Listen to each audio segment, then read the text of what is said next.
So, if you didn't know, for my last channel, I was talking about Landon vs. Creepy, and if you didn't check that out, then then you wouldn't have known that Landon vs. Creepy is my old YouTube channel that I posted a plethora of content on, and a lot of that content revolved around Skibidi Toilet, which I don't even remember the first time I got into Skibidi Toilet, but I think it was around the time, I think it was like episode 36 or 34 is when like I started getting into it, and I kind of really liked the plot, which is wild to say, but I appreciated it for what it was, and it was getting talked down a lot, which will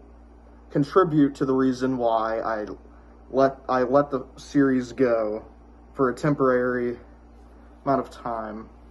I privated all my videos that revolved around Skibidi Toilet on my main channel just because of those reasons, because, you know, all people just didn't really like it that much, and I don't know, it's weird, but I really liked the characters, especially the Titan characters, and I had made a lot of theories about the episodes, and some actually ended up being correct. One thing that I can think of on the top of my head was in 73, Titan Speaker Man gets infected again, which it might sound wild, just me talking about this, and so, like, normally, but, yeah, I don't know, yeah, but,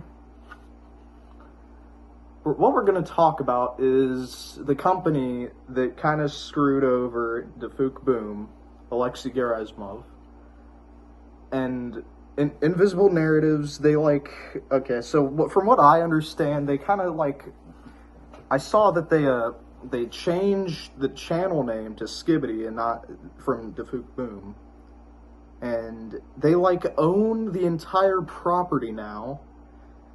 And some people say that they claim, I don't know how true this is, but some people claim that the company claims that they made the characters. I don't think that's true, but they definitely have the rights over all the characters, I'm pretty sure.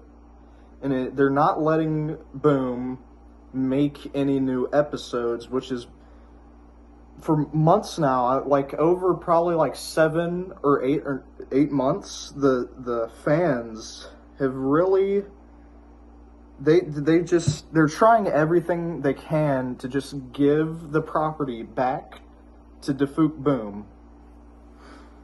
And this is about the same time I distance myself from the series, now that I think about it, and I stopped making videos on it. And, I do somewhat regret that, because I don't know, it's weird to say, I, like, wanted to be, well, looking back, at the time I didn't want to be involved, but now I wish I was a bit involved with all this drama, and, like, help support Boom as much as I could, even though I was a really small YouTuber that wasn't even entirely a Skibidi Toilet YouTube channel. A lot of my videos revolved around other things, but I feel like I could have done something if I just pursued trying to help. Like, with all, I don't know, I just feel like I could have done more, which I didn't do anything at all, which is my main problem. Maybe I could have supported a bit more. That's probably what bothers me the most. But, yeah. But now we finally have hope. The fans have hope, because a YouTuber, I think with around 19 million subs, Law by Mike, an actual lawyer, is going to help spread the word of what's happening with Invis and Alexei being silenced, and which I think is great. I was there because he He said something like if his newest video got 800, originally it was 1.5 million, then he changed it to 800,000. He said if that video got to 800,000, he would give Alexi a special offer. And we did end up getting that goal. I was there when it happened. It was like 1 in the morning where I was at. And I saw it happen. It was really cool. I was excited because I always wanted to know like how Skibidi Toilet was gonna end, because it just left off on such a weird note. It was episode 79, I believe, and it left off with the Speaker Titan about to get like insane upgrades or something. And the fans wanted to see, because that character is known for being one of the weaker Titans. Even though he has his own strengths, like the speed, he has a lot more speed than the other two.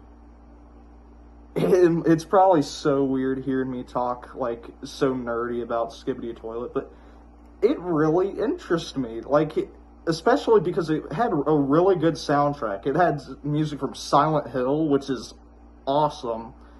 There might have been Resident Evil. I don't know if there was Resident Evil. But there's a lot of Half-Life stuff. Which, yeah. That's also awesome. But I really like the soundtrack. I like the characters a lot. There was a lot of Half-Life aspects to the series. And, here's one thing that I find interesting. This is just a really good comparison. I just now thought about this.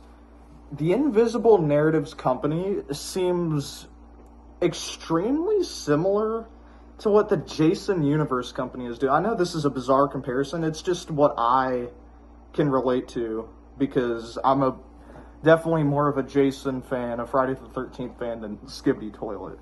But, I'm noticing something really similar about this. Jason Universe, they claim to do all these things, all these good things with the IP, the Jason character. Like merchandise, being in games, they do all that stuff, but they can't make an actual, like, film. Well, I know the Crystal Lake show's coming out, and that's probably, I have a feeling that's going to be really good. But Invisible Narratives is doing something really similar, almost the exact same thing. They're selling merch still, even though they haven't come up with any new stuff. Actually, yes, I think they have. And then you got, like, well, you only had one time where Skibidi Toilet was coming to games, and that was Fortnite. Pretty sure that was the only time. And Universe did that exact same thing with Jason going to Fortnite. It's just, it feels so similar, and I don't really know. That's just something I wanted to point out. It was just really, looking back on it, it's just really frustrating that this is happening, because I really did enjoy the series, and it did not deserve to end like that. And,